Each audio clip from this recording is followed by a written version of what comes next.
사역을 이렇게 전반기와 후반기로 이렇게 나눌 수가 있습니다.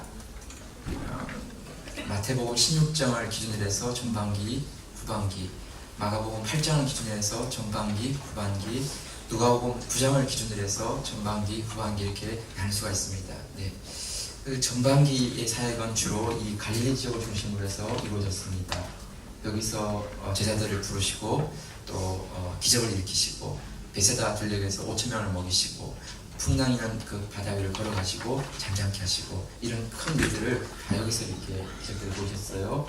그런데 이제 그 이후에 가이사랴 빌립보 지방을 지나가시는 가운데 여기를 기점으로 해서 이제 주님께서는 내려오셔서 예루살렘에서 이렇게 주로 사역하시면서 이전까지는 대중들을 중심으로 해서 이렇게 사람 말씀을 전하시고 기적을 보이셨다면 가이사랴 빌립보 바로 이 지역을 기점으로 해서 이제는 제자들에게 중심해서 말씀을 전하시고 메시아이심을 드러내시고 그리고 그 메시아로서 앞으로 일어나실 일들을 제자들에게 말씀하시는 바로 그 사역의 전환점, 분기점이 바로 이 가이사랴 빌립보 지역에서 시작되었습니다. 가이사랴 빌립보 지역은 가이사라는 말은 로마 황제 이름이죠. 이 이름은 아무나 붙일 수 있는 게 아니고 두 가지의 조건이 있어야 되는데 하나는 황제를 위한 신전이 있어야 되고 두 번째는 황제를 위한 운동장이 경기장이 있어야 합니다. 이런 사람들이 많이 들어갈 수 있는 그런 경기장, 신전 이 두 가지가 있을 때 가이사의 이름을 붙여서 가이사라는 말을 할 수가 있었습니다. 가이사라 빌립보 바로 여기는 바로 그 군사 요충지였습니다. 로마 군대에. 그래서 아주 중요한 그런 장소로 사용되었고요. 조금만 더 이제 들어가 보면 여기가 그 가이사라 빌립보 오늘날의 모습이고요. 그 경기장이 있었는데 지금은 남아있는 유적입니다. 그러니까 반쪽은 없지만 경기장으로 쓰이기도 하고 연극장으로 쓰이기도 하고 그랬습니다. 남아있는 경기장의 또 모습들이고요. 이거는 그 가이사랴 빌립보 지역의 군사 요충지를 연결하기 위해서 수로를 만들어 놓은 곳입니다. 그러니까 대단한 거죠, 그죠? 물을 이렇게 끌어들이기 위해서 저렇게 큰 규모의 수로를 이렇게 동원해서 그 군사 지역을 지키는 그런 일을 하였고요. 또 보면 잘 좀 희미하지만 이게 계단입니다. 계단 내려가는 계단인데 이렇게 야이오면 우물을 이렇게 물을 보관한 그런 장소가 있었습니다. 그러니까 어떤 상황에서도 로마 군대가 싸울 때 그 물이 끊어지지 않도록 이렇게 지켜나가는 이런 일을 했던 그런 곳입니다.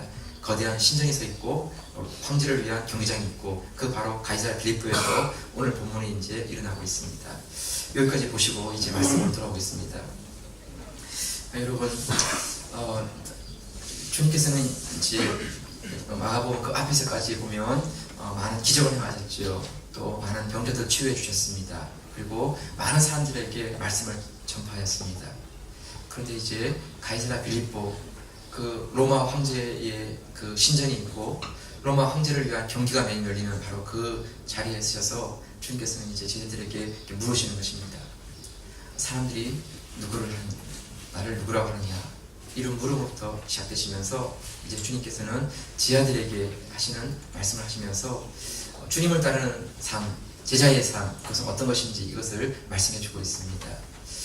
사역의 분기점이 일어나고 있고 전반기와 후반기에 이런 전환점이 일어나고 있는 바로 그 자리, 거기서 말씀하시는 제자란 어떤 사람인지, 주님을 따르는 삶이란 어떤 것인지 우리가 이제 오늘 본문을 통해서 함께 좀 교훈을 나누면 좋겠습니다. 첫 번째로 주님께서 말씀하시는 교훈은 제자에게는 주님에 대한 신앙 고백이 있습니다. 주님에 대한 신앙 고백이 분명한 사람이 제자입니다. 먼저 27절 말씀을 같이 한번 보시겠습니다. 27절 시작. 예수와 제자들이 가이사랴 빌립보 여러 마을로 나가실새 노중에서 제자들에게 뭐라 하되 사람들이 나를 누구라고 하느냐? 사람들이 나를 누구라고 하느냐? 주님께서 물으셨습니다. 사실은 주님께서 이전에는 이런 질문을 한 번도 하신 적이 없습니다. 예수님이 뭔가에 쫓기고 있고 뭔가 불안해서 이렇게 물으신 게 아닙니다. 사람들의 동조를 구하고 사람들의 그 반응을 체크하기 위해서 말씀하신 게 아니고 제자들과 질문하기 위해서 대화하기 위해서 이렇게 지금 질문을 이어가는 것이죠. 예수님의 이 질문에 대해서 제자들은 아주 쉽게 대답했습니다. 28절에 나오죠. 28절 시작. 여자와 가로되 세례 요한이라 하고 더러는 엘리야 더러는 선지자 중에 하나이다. 예수님 사람들은요 세례 요한이라고 말해요. 세례 요한은 그 광야에서 약대 털옷을 입고 그 그 정의를 외치던 사람이죠. 헤롯의 불의함에 대해서 지적하면서 당신이 불의한 사람입니다. 이렇게 말했던 사람이었습니다. 그러니까 세례 요한하면 아주 의롭고 정의로운 사람, 그런 사람으로 기억하는 것이죠. 또 엘리야는 능력의 사람이었습니다. 3년 6개월 동안 비가 오지 않게 했고 또 하늘에서 불이 내리게 하는 그런 선지자였습니다. 그래서 엘리야 하면 능력의 선지자, 능력의 사람, 예수님을 그런 능력 있는 분으로 이렇게 생각하는 것입니다. 혹은 어떤 사람들은 선지자 중에 하나라고 했습니다. 선지자라는 것은 하나님의 말씀을 예언하고 하나님의 말씀을 선포하는 사람이죠. 또 어떤 경우는 하나님의 말씀을 잘 가르치는 사람이기도 했습니다. 하나님은 천국 복음을 사람들에게 전파했습니다. 그런데 어떤 사람들도 그 말씀 들으면서 재미없어 이런 사람이 없었습니다. 제가 설교하면 좀 졸기도 하지만 예수님을 좋아하는 사람 없었습니다. 네. 아이들도 다 귀를 쫑긋하고 이렇게 들었고 여인들도 예수님 말씀에 귀를 기울이면서 정말 이 말씀은 서기관과 바리새인들과 다르다 하면서 정말 그 말씀에 쉽고도 아주 깊이 있는 말씀 가운데 다 빠져들었습니다. 예수님은 선지자들 중에 하나 그런 평가를 받으셨습니다. 그런데 이런 것들은 다 사람들이 말하는 평가인 것이죠. 그래서 예수님은 이제 조금 더 질문을 바꾸셔서 이렇게 물으셨습니다. 29절이죠. 29절 시작. 또 물으시되 너희는 나를 누구라 하느냐? 베드로가 대답하여 가로되 주는 그리스도시니이다 하매. 사람들이 이렇게 말한다고 내가 들었는데 그런데 그러면 너희는 나를 누구라고 하는데? 이렇게 물으셨습니다. 사실 주님이 가장 더 궁금하신 것은 제자들의 이해였습니다. 제자들의 반응이었습니다. 너희는 나를 누구라고 하는데? 그러자 여러분 남의 얘기는 쉽게 하는데요. 네 얘기 한번 해봐. 그러면 갑자기 뭔가 멋있어요. 뭐야 어떻게 하면서 근데 그래서 이렇게 말을 못하고 쭈삣쭈삣하고 있는데 역시 또 우리 베드로 형님 용감하시고 나서서 말했습니다. 주는 그리스도시니이다. 참 너무 귀한 말을 하죠. 주는 그리스도시니이다. 그리스도라는 말은 메사야 히브리 말로입니다. 메사야는 구원자라는 것이죠. 네. 이 땅에 오실 바로 그 선지자, 구원자, 바로 그분이었습니다. 베드로가 고백하는 것은 주님은 구약에서 말씀하신 바로 그 그리스도, 일반적인 그리스도가 아니고 바로 그 그리스도, 바로 그 메시아이십니다. 이 뜻입니다. 그리스도라는 말은 기름 붓다라는 말인데 왕이나 제사장이나 선지자들에게는 기름을 부어서 하나님의 사람으로 구별된 그런 자인 것을 공포해 주었습니다. 그런데 예수님은 그런 여러 기름 부은 자가 아니고 신명기에서 말씀하신 바로 그 그리스도, 그 기름 부으신 자, 바로 그 메시아를 이렇게 말씀하는 것입니다. 예수님께서 그 베드로의 고백을 들으시고 참 기뻐하셨습니다.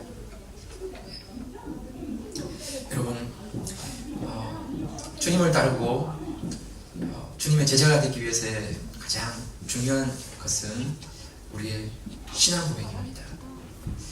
내 믿음 가운데, 내 신앙 가운데 내가 주님을 어떻게 고백하느냐 하는 것입니다. 그냥 좋은 분, 그냥 위대한 스승, 인류의 그런 훌륭한 성인, 이 정도의 것은 예수님에 대한 이해가 아닙니다. 주는 그리스도시요 살아계신 하나님의 아들이십니다. 그 고백이 되어질 때 정말 주님을 따르는 제자가 될 수 있고 주님을 믿는 그런 성도가 신앙인이 될 수 있는 것입니다. 여러분 정말 주님을 그리스도로 고백하기만 하면 여러분 성경에 있는 어떠한 것들도 우리에게 더 이상 질문이 될 수 없습니다. 그분은 메시아이시고 그분은 살아계신 하나님이시라면 사람으로 할 수 없는 일들을 능히 할 수 있는 전능하신 하나님이십니다. 보르타스개와 물고기 2마리로 5천을 먹이시는 거 하나님께서는 아무것도 아니시죠. 말씀 한마디로 천지를 창조하신 분께서 그 보르타스개와 물고기 2마리로 5천을 먹이시는 일을 하지 못하시겠습니까? 온 우주 만물을 창조하신 그분께서 바람과 바다를 잔잔하라고 명령하시면 순종하지 않겠습니까? 인간을 흙으로 만드신 그분께서 그의 생기를 불어넣어서 우리를 만들어주신 그분께서 죽은 사람을 살리시는 일을 하지 못하겠습니까? 주가 그리스도이시라면 여러분 성경에 나오는 어떤 우리 이해를 뛰어넘고 우리 생각을 뛰어넘는 그 어떤 것들도 아무 문제가 되지 않는 것입니다. 사람은 할 수 없지만 주님은 할 수 있는 것입니다. 여러분 주님께서 우리에게 물으시는 것이 바로 이것입니다. 제자라고 한다면 나를 누구라고 하냐 이렇게 물으시는 것이지요. 주님, 저는 오병이어 기적을 떡을 먹었던 사람입니다. 이렇게 말한다면 아니 그거 말고 너는 나를 누구라고 하는데 주님, 저는 주님께서 귀신을 내쫓는 것을 보았습니다. 그래 알겠는데 그런데 너는 나를 누구라고 하는데 저는 모태신앙입니다. 내 아버지가 장로님이고 우리 아버지는 목사님입니다. 우리 3대째 기독교 집안입니다. 정말 훌륭한데 근데 너는 나를 누구라고 하는데 이렇게 물으시는 것이죠. 여러분 우리의 고백이 정말 중요합니다. 그냥 좋은 분, 그냥 성경에 나오는 그런 선생님 이것이 아니라 나의 주, 나의 하나님, 주는 그리스도시요 살아계신 하나님의 아들이십니다. 이 고백이 고백될 때 우리가 제자의 삶을 살게 되어지고 주님을 따르는 자의 삶을 살게 되는 것입니다. 사랑하는 성도 여러분, 교회 안에 이 신앙 고백이 점점 희미해지고 있습니다. 그래서 그냥 교회에 나와서 시간이 지나고 세월이 지나면 직분을 받고 또 교회의 일꾼이 되고 그런데 가장 중요한 바로 첫 관문, 첫 단계 자신의 신앙 고백으로 주는 그리스도시요 살아계신 하나님의 아들이십니다. 이 고백이 되지 않고 그냥 훌쩍 넘어가 버리면 여러분 그분은 정말 제자가 될 수 없는 것입니다. 교회 안에서 교인은 될 수 있고 사람들에게 크리스찬의 이름은 들을 수 있을지 모르지만 주님의 제자는 되지 않는 것입니다. 사랑하는 성도 여러분, 우리의 고백 가운데 주는 그리스도시요 살아계신 하나님의 아들이십니다. 이 고백이 고백될 수 있기를 주의 이름으로 축복합니다. 제자의 삶의 시작, 제자의 삶, 이 첫 단계는 이 믿음의 고백, 신앙 고백에서 일어나는 것입니다. 자, 그럼 두 번째는 어떤 것일까요? 두 번째는 제자의 삶에는 고난이 있습니다. 제자의 삶에는 고난이 있습니다. 31절 말씀을 같이 보실까요? 31절 시작. 인자가 많은 고난을 받고 장로들과 대제사장들과 서기관들에게 버림받아 죽임을 당하고 사흘 만에 살아나야 할 것을 비로소 저에게 가르치시되. 베드로의 신앙 고백을 들었습니다.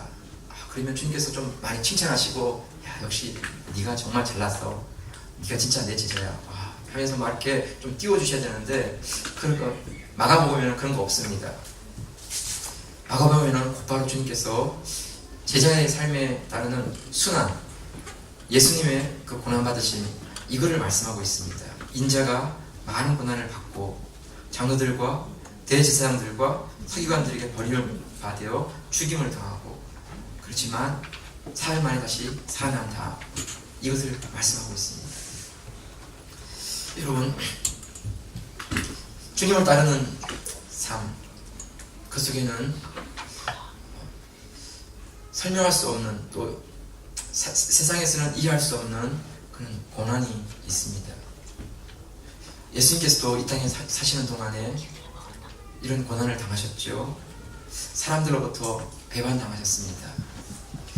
사랑하는 제자들 3년 동안이나 함께 지내면서 먹고 마시고 주님의 그 모습을 다 지켜보았지만 정말 주님께서 십자가에 달리시는 그 자리에서는 다 떠나가 버렸습니다. 베드로는 주님을 부인하기도 하고 또 다른 제자들은 다 무서워서 도망쳐버리는 그런 모습을 보여줬지요. 여러분, 서기관과 장로들과 대제사장과 서기관들, 그분들은 율법을 잘 아는 사람들이지요. 그래서 율법을 통하면 앞으로 오실 메시아가 어떤 일을 행하실 건지를 다 알고 있는 사람들인데 예수님께서 행하시는 그 모습 하나하나는 다 바로 그 구약에서 말씀하신 메시아가 행하실 바로 그 사건들이었습니다. 그분들은 그 율법을 알고 있기 때문에 충분히 예수님을 메시아로 인정할 수 있지만 시골 촌뜨기, 나사렛에서 온 목수, 그가 어떻게 메시아가 될 수 있는가 라는 이런 생각 가운데 예수님을 배척하는 것이죠. 그래서 의도적으로 예수님을 메시아로 인정하지 않는 것입니다. 그리고 주님께서 공생애 가운데 많은 기적을 행하셨지요. 그래서 오병이에 떡을 먹은 사람들, 불치병에서 나은 사람들, 죽을 병에서 건진 사람들, 그런 수많은 사람이 있었지만 정작 예수님께서 잡히시고 억울한 재판을 받으실 때 그들 가운데 한 사람도 주님을 변호하거나 증언해 주는 사람이 없었습니다. 이분은 주인이 아닙니다. 이분이 나를 치료해주셨고 나를 고쳐주셨습니다. 이분은 절대로 죽을 만한 죄를 짓지 않았습니다. 나는 이분을 위해 변호하고 싶습니다. 이런 사람이 없었습니다. 그들 모두가 다 침묵했죠. 주님은 죄가 없으신 분이지만 죄인처럼 취급당하셨고 메시아이신 그분께서는 메시아로 인정받지 못했습니다. 도리어 침뱉음과 매맞음과 조롱과 모욕을 당하셨지요. 이것이 예수님께서 이 땅에서 받으신 고난이었습니다. 여러분, 이런 고난은 주님만 있는 것이 아닙니다. 주님을 따르는 제자에게도 이런 고난이 있다는 것입니다. 사람들에게 배반당하고 가장 잘 이해해 줄 것 같은 사람들로부터 오해받고 도움받은 사람들로부터 거절당하고 잘못되지 않았지만 죄인처럼 취급당하고 아무런 나쁜 일을 하지 않았지만 벌을 받아야 되는 그런 일들이 주님을 따르는 삶 가운데 일어나는 것입니다. 이해할 수도 없고 받아들일 수 없는 그런 일들이 막 일어나는 것입니다. 주님께서 이 말씀을 하시니까 베드로가 그 말을 듣고 나서 가만히 있을 수가 없었습니다. 그래서 이렇게 말했죠. 32절 한번 보실까요? 32절 시작. 들어놓고 이 말씀을 하시니 베드로가 예수를 붙들고 가나매. 주님께서 들어놓고 숨기지 않고 이제 메시아로서 당하실 그 고난, 순환에 대해서 말씀하시니까 베드로가 그 말씀 듣자마자 충격받은 것입니다. 아니 어떻게 메시아가 어떻게 장로들과 대제사장과 바리새 그 서기관들에게 이렇게 고난을 당하고 죽임을 당할 수 있는가? 메시아는 그러면 안 돼! 그러면서 베드로의 마음 가운데 예수님을 붙잡고 한쪽으로 데려가가지고 예수님을 막 뿌리는 것입니다. 주님, 지금 분위기 좀 파악하세요. 지금 그러시면 안 되는 거예요. 얼마나 많은 사람들이 주님을 따라오는지 알아요? 그리고 우리는 지금 다 집안도 핑계치고 가족도 핑계치고 주님을 따르는데 주님이 죽어버리면 우리는 어떡하란 말입니까? 죽으면 안 돼! 죽으면 안 돼! 이렇게 말을 한 것입니다. 여러분, 이게 지금 제 표현이 이렇게 과장된 게 아니에요. 왜냐하면 예수를 붙들고 가나메라는 이 가나메라는 헬라어 단어와 33절 한번 보실까요? 33절 말씀 같이 한번 보세요. 시작. 예수께서 돌이키사 제 아들을 보시며 베드로를 꾸짖어 가라사대 사단아 내 뒤로 물러가라. 내가 하나님의 일을 생각지 아니하고 도리어 사람의 일을 생각하는도다 하시고 해서 베드로를 꾸짖어 가라사대 이 단어가 같아요. 예수님께서 베드로를 꾸짖는 그 말씀하시는 것과 베드로가 예수님을 붙잡고 가나메 그 단어가 같아요. 그러니까 베드로도 그냥 조용조용히 말씀드린 게 아니에요. 예수님 정말 이러면 안 되는 겁니다. 아니 배신 때리는 겁니다. 이러면서 막 얘기하는 거예요.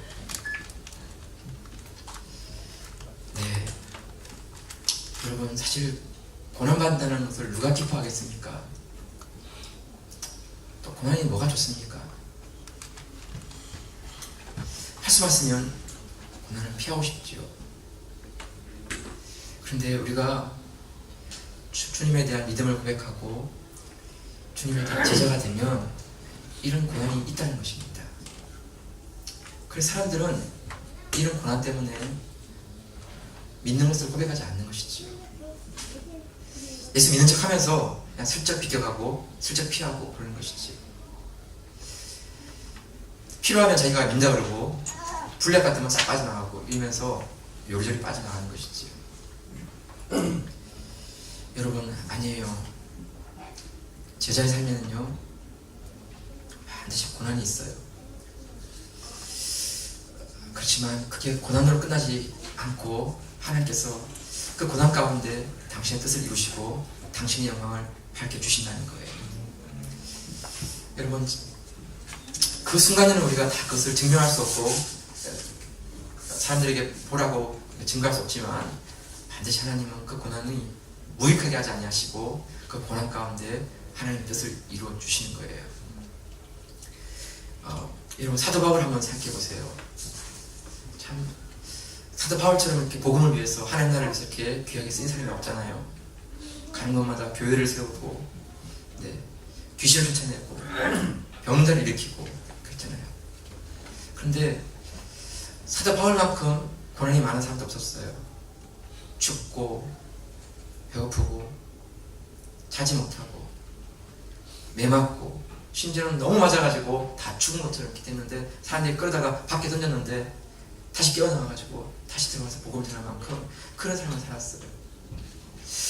우리가 생각해보면 정말 주님을 이렇게 그 삶을 들여서 살아가는 그런 사도 바울이라면 하나님께서 좀 축복해 주시고 하나님께서 좀 길을 열어주셔서 좀 이렇게 막 능력이 팍 쏟아지게 만들고 막 사도 바울이 막 한번 막 얘기하면 사람 다 쓰러지고 막 그러면 얼마나 좋겠어요. 그러면 다 믿지 않겠어요? 막 다 이렇게. 그런데 쉽게 되는 일이 없어요. 쉽게. 어떤 분이 그러더라고요. 사도 바울은 가는 동네에 들어가면 여기가 호텔이 어디입니까? 이렇게 물은 게 아니라 여기 감옥이 어디 있습니까? 이렇게 물었다가요. 왜 또 뻔하니까 또 감옥 들어가기 뻔하니까. 여러분, 하나님께서 왜 이렇게 하실까요? 사도 바울의 생애 가운데, 삶 가운데. 여러분, 바울의 삶 가운데 이런 고난, 이런 어려움 이기 때문에 사도 바울이 잠시도 한눈 팔지 않고 완전히 하나님과 복음을 위해서 죽기 살기로 자기 삶을 던질 수가 있는 것이에요.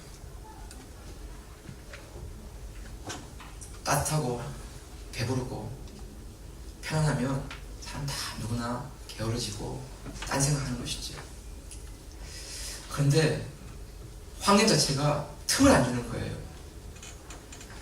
전심으로 하나님을 바라보고 의지하고 매달리지 않으면 정말 감당할 수 없는 그런 상황까지 들어가면 죽게 하면 까무치기로 매달리는 거예요.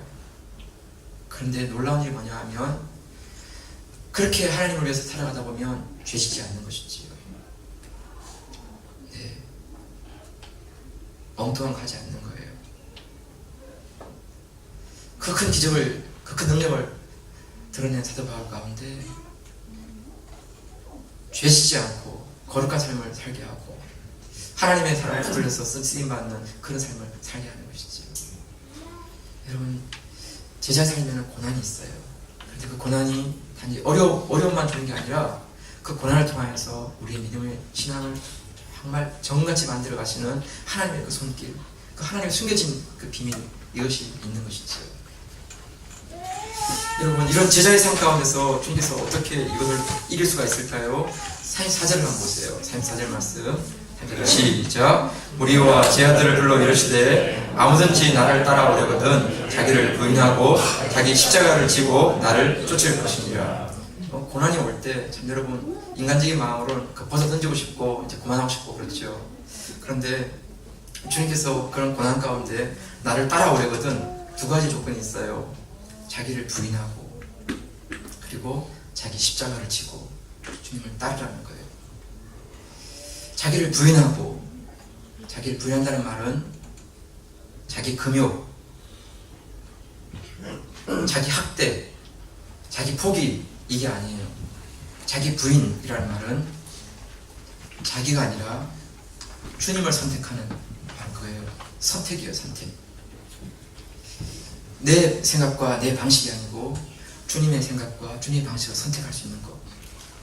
현재의 영광이 아니고 그 주님의 영광을 바라보고 지금의 것을 내려놓을 수 있는, 주님의 영광을 붙잡을 수 있는 바로 선택. 이게 자기 부인이에요. 편하고 쉬운 그런 삶이 아니라 때로는 어렵고 힘들지만 그 주님의 길을 선택할 수 있는 것, 이것이 자기 부인이에요. 자기 십자가를 지고 라는 것은 우리 각자에게 주신 십자가가 있어요. 남들이 볼 때는 아무것도 아니 같지만 그 사람에게는 십자가예요. 주님께서 그에게 어깨에 지어주신 것이지요. 그래서 어떻게 보면 이런 십자가를 벗어던지면 너무 편할 것 같아요. 근데 이것을 벗어놓을 수가 없는 거예요. 비유를 하나 들면, 내가 주님을 따르는 제자가 아닐 때는 내 신발 사이즈가 딱 맞아요. 그래서 이 신발을 신고 마음대로 다닐 수도 있고 뛸 수도 있고 막 날아다닐 수도 있어요. 아무데나 가고 싶은 데만 갈 수 있고. 그런데 주님의 제자가 되고 나서는 이 신발 사이즈가 안 맞아. 그러니까 뛰면 다 헐렁거리면서 이렇게 벗기려고 그러고, 또 어떤 경우는 너무 작아가지고 발이 막 옆으로 삐져나오는데 걷다 보면 막 이렇게 쫄깃거리고 막 그러는 거예요. 그래서 한편으로 막 속상해. 아니 좀 발이 딱 맞는 걸 주셔가지고 원하는 대로 마음대로 좀 하게 하고 내가 하고 싶은 대로 마음대로 하게 하지, 왜 이렇게 진짜 이상한 신발을 줘가지고 뛰지도 못하고 걷지도 못하고 이렇게 하시는 거야. 네, 여러분, 그래요. 자기 십자가를 지고 가는 삶은요 정말 안 어울려. 너무 불편해. 근데 여러분, 그게 신앙생활이에요. 신앙생활. 내가 하고 싶은 거, 내가 택하고 싶은 길을 가는 게 아니라 주님께서 내게 맡겨주시고 원하시는 그 길을 따라가게 하는 것이지요. 그래서 참 그 삶은 사람들이, 세상 사람들 볼 때는 웃음거리밖에 안 돼요. 왜 저렇게 사나? 왜 저렇게 행동하나? 그런데 여러분, 주님을 따르는 제자에게는 이런 삶이 있다는 것이에요. 사람들이 잘 이해할 수 없고 사람들이 받아들일 수 없는 그런 부분들.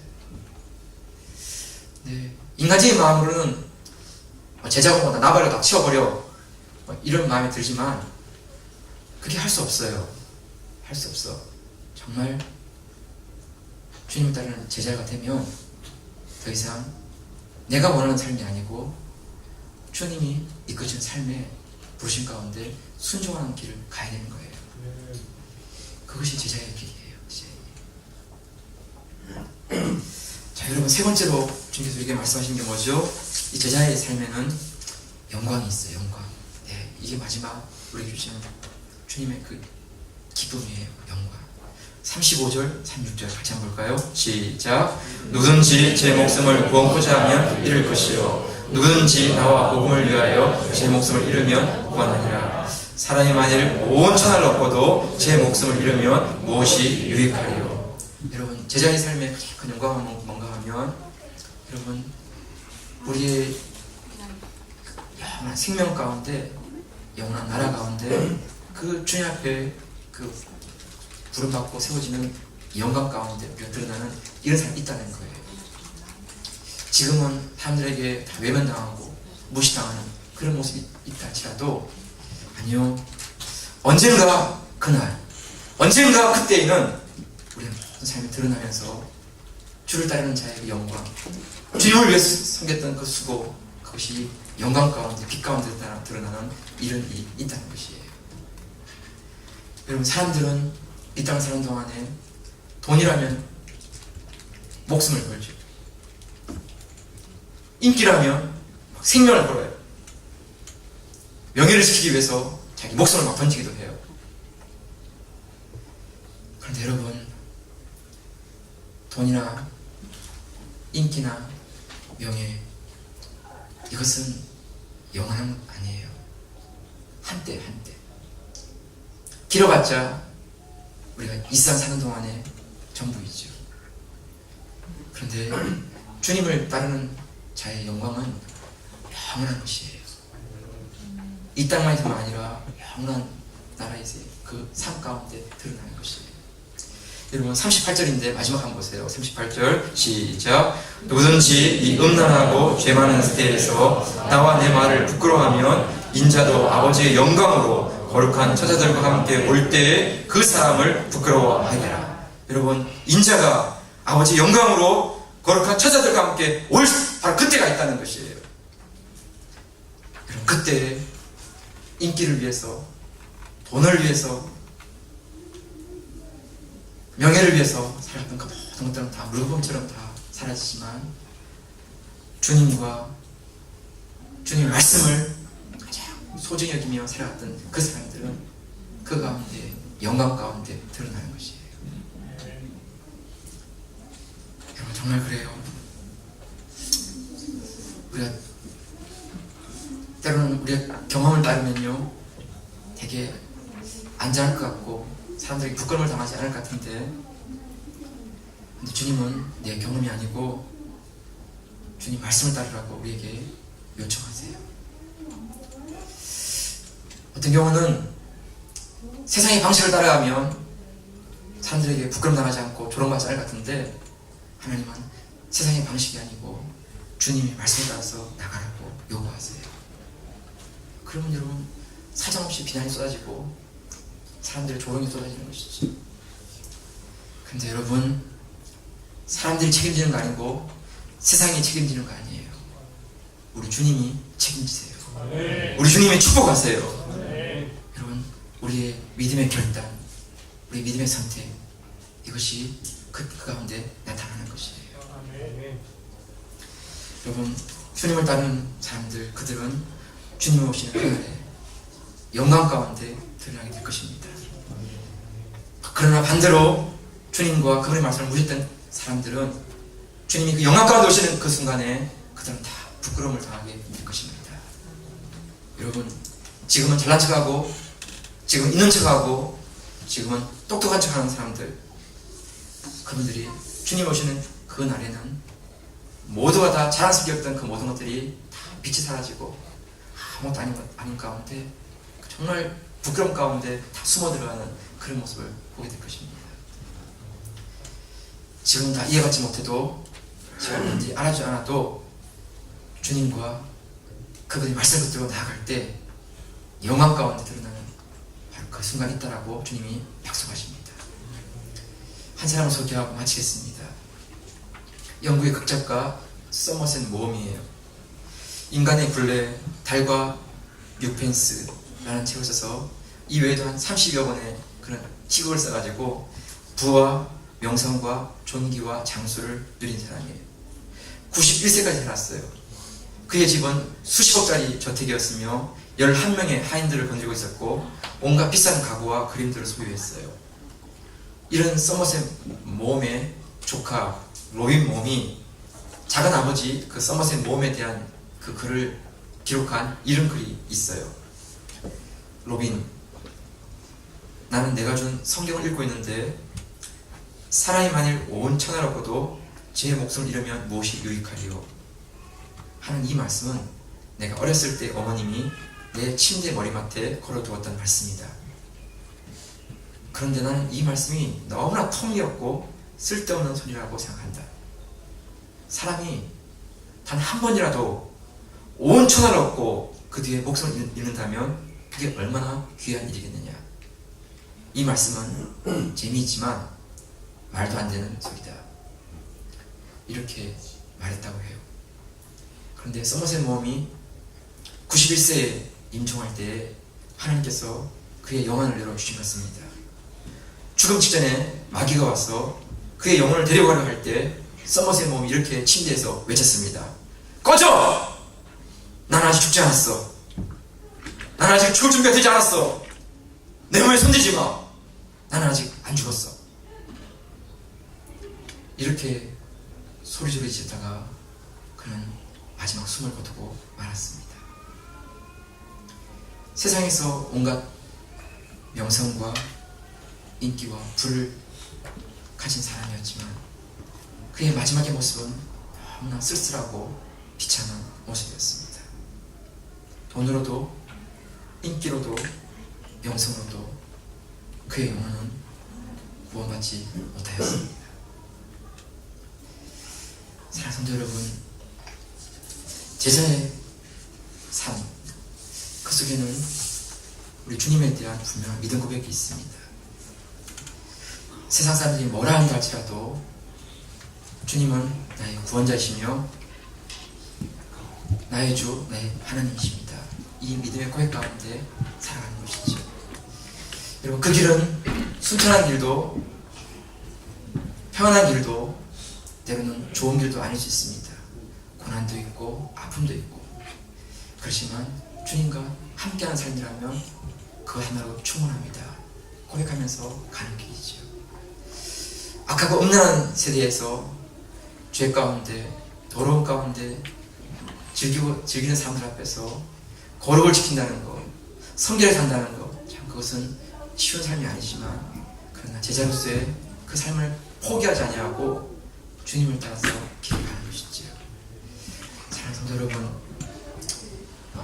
이 땅에서 우리가 경험할 수 있다면 가장 큰 축복이겠지만 이 땅에서가 아니라 할지라도 주님 오시는 그날에 영광 가운데 드러나는 우리의 주님의 제자의 아름다운 삶 될 수 있기를 주의 이름으로 축복합니다. 우리 은혜교회가 이 땅에서 그 오실 주님을 바라보면서 이 땅을 위해서 기도하며 섬겨가는 그런 교회 되면 좋겠습니다. 여러분, 정말 사람들의 그 조롱과 무시 앞에 우리가 주눅들지 아니하고 변함없이 우리의 믿음을 고백하고 고난의 길, 영광의 길 가운데 주님 한 분을 높여드리는 그런 교회와 성도들 있기를 주의 이름으로 축복합니다. 우리 한번 같이 한번 기도하겠습니다. 사랑하는 성도 여러분, 오병의 기적을 체험하고 바람과 바다를 잠잠케 하시는 그런 기적을 체험한 제자들에게 가장 필요한 것은 새로운 기적에 대한 그런 흥분이 아니라 하나님의 믿음에 대한 고백이었습니다. 믿음에 대한 고백을 가지고 거룩을 지키고 성결을 지키고 그리고 주님 한 분을 따라가는 그런 삶을 살아가는 것이지요. 성도 여러분, 편한 길이 아닐 수 있지만 그 옳은 길을 선택하며 나가기 원합니다. 사람들은 안전한 길이 아니라고 말할지 모르지만 주님이 말씀하신 길이라면 그 길을 따라서 가기 원합니다. 모든 사람들이 다 떠난다 할지라도 주님 한 번만 함께 하신다면 주님과 동행하는 가운데 믿음의 길을 걸어가기 원합니다. 이 시간만 기도하고 결단할 때 사람과 세상의 그런 소리가 아니라 주님의 음성의 기록에 나가는 제자로 살게 해주옵소서. 우리 같이 합심해서 한번 기도하겠습니다. 하나님 아버지, 감사합니다. 오늘 말씀을 따라서 우리에게 하나님 아버지 제자의 삶에 대한 것들 우리에게 말씀하심을 감사합니다. 우리의 믿음에 대한 고백이 있게 하시고 우리 신앙에 대한 고백이 있도록 축복해 주옵소서. 하나님 아버지, 내가 유리하면 살짝 내가 고백했다가 또 불리하면 살짝 부인해버리는 그런 모습이 아니라 하나님 어떠한 상황 속에서도 예수 그리스도 나의 주님이시라고 고백하며 나는 하나님 믿는 사람이라고 고백하면서 하나님 기꺼이 주님께서 주시는 그 제자의 삶을 하나님 되게 하시고 사람들의 인정과 박수와 칭찬이 아니라 할지라도 하나님 아버지 때로는 고독과 외로움과 하나님 고난이 할지라도 하나님 아버지 그 길에 대해서 조금 더 되돌아보지 아니하고 주님을 따라갈 삶대로 축복해 주옵소서. 자기를 부인하게 하시고 자기 십자가를 지고 따라가는 삶대로 도와주시고 주님이 거룩한 천사들과 함께 올 때 그때 영광 가운데 드러나는 귀한 삶대로 축복하여 주옵소서. 하나님 아버지, 죄 많고 음란한 세대 앞에서 거룩을 지키고 성결을 지키는 거 하나님 아버지 우리 믿음 가운데 하나님 아버지 때로는 하나님 아버지 막고통을 그렇지만 하나님 그 길 가운데 순종하게 하시고 믿음으로 나아가도록 축복해 주옵소서. 하나님 아버지, 사람들이 박수하는 것도 아니고 알아주는 것도 아니고 세상에 인정하는 길도 아니라 할지라도 그러나 주님이 함께 하신다면 그 사람마다 만족하며 기뻐하며 나가도록 축복해 주옵소서. 하나님 아버지, 정말 이 땅에서 하나님 정말 그 거룩을 향해 하나님 아버지 믿음의 삶을 살게 하시고 하나님 성경의 삶을 살게 하시고 하나님을 따르는 삶대로 지켜주시고 축복해 주옵소서. 하나님 정말 주를 부인하고 나를 부인하고 주를 지켜하시는 가운데